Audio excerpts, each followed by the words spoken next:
నమస్తే.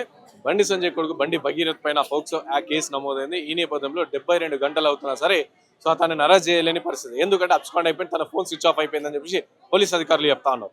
సో ఈ నేపథ్యంలో ఇంకా అరెస్ట్ ఎందుకు చేస్తలేరు? బండి సంజయ్ కొడుకు దొరకకపోతే బండి సంజయ్ని జైల్లో పెట్టాలి, బండి సంజయ్ ఫ్యామిలీని జైల్లో పెట్టాలని చెప్పేసి సిపిఐ పార్టీ డిమాండ్ చేస్తారు. సో మాట్లాడడం సిపిఐ పార్టీకి సంబంధించిన విద్యార్థి నాయకులు మనతో పాటు ఉన్నారు. సో మాట్లాడడం ఏం చెప్తారు బ్రదర్? అంటే బండి సంజయ్ బండి భగీరథ ఈ విధంగా చేసిరు అండ్ ఆయన ఫోన్ స్విచ్ ఆఫ్ ఉంది, అబ్స్కాండ్ ఉన్నాడు, వెతుకుతున్నామని చెప్పి చెప్తాను. ఈ నేపథ్యంలో బాధితురాలు అవైలబుల్ ఉంది కాబట్టి బాధితురాలి స్టేట్మెంట్ రికార్డ్ చేస్తున్నామని చెప్పి పోలీస్ అధికారులు చెప్తారు. మీరేం చెప్తారు?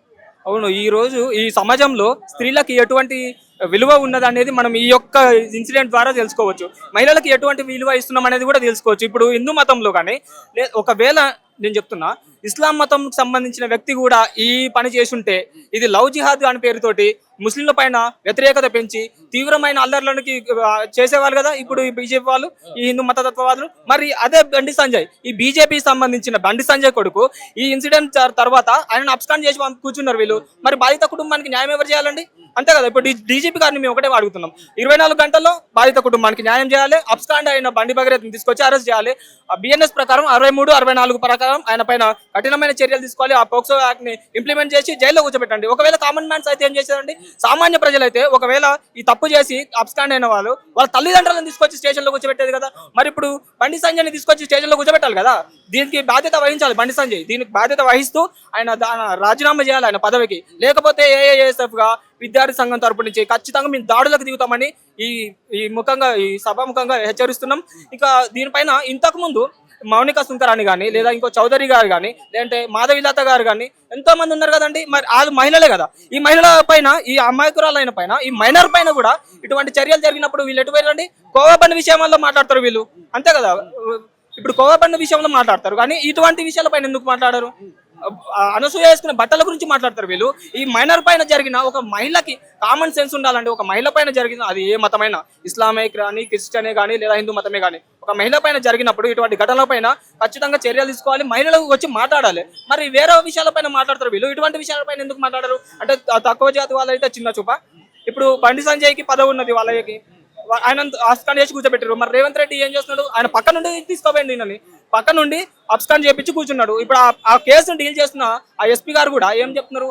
ఆయన స్విచ్ ఆఫ్ వస్తుంది, అబ్స్కాండ్ అయిపోయింది అని చెప్తున్నారు. మరి వీళ్ళు ఏం చేస్తున్నారండి? వీళ్ళు ఏం గుడ్డుకూరల పళ్ళు దొమ్మట్లే కదా. వీళ్ళు ఈ పని పైన ఉన్నారు కదా. ఆమె నిందితుడి పైన కేసు చేయడానికి వచ్చినప్పుడు 6 గంటలు స్టేషన్ లో కూర్చోబెట్టినారు. ఇమ్మీడియట్ గా ఎఫ్ఐఆర్ చేసి వాళ్ళని తీసుకొచ్చి లోపలేయాలి కదా. ఇదే కదా వాళ్ళ పని. ఇప్పుడు ఆయన ఫోన్ స్విచ్ ఆఫ్ వస్తుందని కూడా వీళ్ళు చెప్తున్నారు. దానికి ఆ కేసుని డీల్ చేస్తున్న ఎస్పీ గారు చెప్తున్నారు. ఇప్పుడు ఎక్కడో అడవిలలో మారుమూల గ్రామంలో ఉన్న కానీ లేదా చిట్టడవిలో ఉన్న అన్నలను కూడా ట్రాక్ చేస్తున్నారు వీళ్ళు. మరి ఫోన్ స్విచ్ ఆఫ్ చేస్తే ట్రాక్ చేయలేరా? దేశంలో మొత్తంలోనే తెలంగాణ వ్యవస్థ ఎంతో గొప్పమైనది. సైబర్ టవర్ ఒకటి కట్టారు పోలీసులకు సంబంధించి, ఎంతో పెద్ద నిఘా వ్యవస్థ ఉన్నది. మరి ఇతను సెక్యూరిటీ లేకుండా పోయిన బండి భగీరథ్ని వీళ్ళు పట్టుకోవడం కష్టమా? ఈజీగా పట్టుకోవచ్చు కదండి. మరి ఎవరికి చెప్తున్నారు ఈ ముచ్చట్లన్నీ? ఈ ప్రజలు, ఈ తెలంగాణ ప్రజలు అన్ని గమనిస్తూనే ఉంటారు కదా.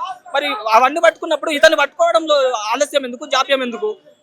వెంటనే అతన్ని పట్టుకొని అతని పైన కఠినమైన చర్యలు చేయాలి. ఇప్పుడు ఇవన్నీ నేను మాట్లాడుతున్నా కాబట్టి మళ్ళీ మా అందరినీ అర్బన్ నక్సలైట్లని మా పైన ముద్రేస్తారా?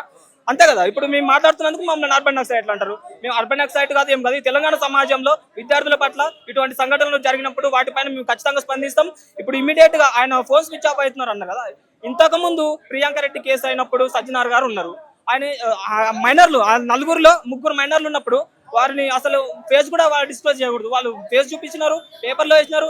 వాళ్ళని ఫేక్ ఎన్కౌంటర్ చేసిన ఘనత సజ్జనార్ గారు కదా. మరి ఈయన తప్పించుకొని పోతుంటే వీళ్ళు ఏం చేస్తున్నారని, వీళ్ళ ఇంటెలిజెన్స్ ఏం చేస్తున్నది? నిఘా వర్గాలు నిద్రపోతున్నాయా లేకపోతే గుడ్డుగూరల పళ్ళు తోముతున్నాయా? ఏడబడుకున్నారు పోలీస్ వ్యవస్థ అంతా. ఖచ్చితంగా వీరిని పట్టుకోవాల్సిందే. 24 గంటలలో పట్టుకొని వారి పైన కఠినమైన చర్యలు తీసుకోకపోతే మేము ఏఎస్ఎఫ్ గా ఉద్యమాన్ని తీవ్రతంగా చేస్తామని కూడా తెలియజేస్తున్నాం.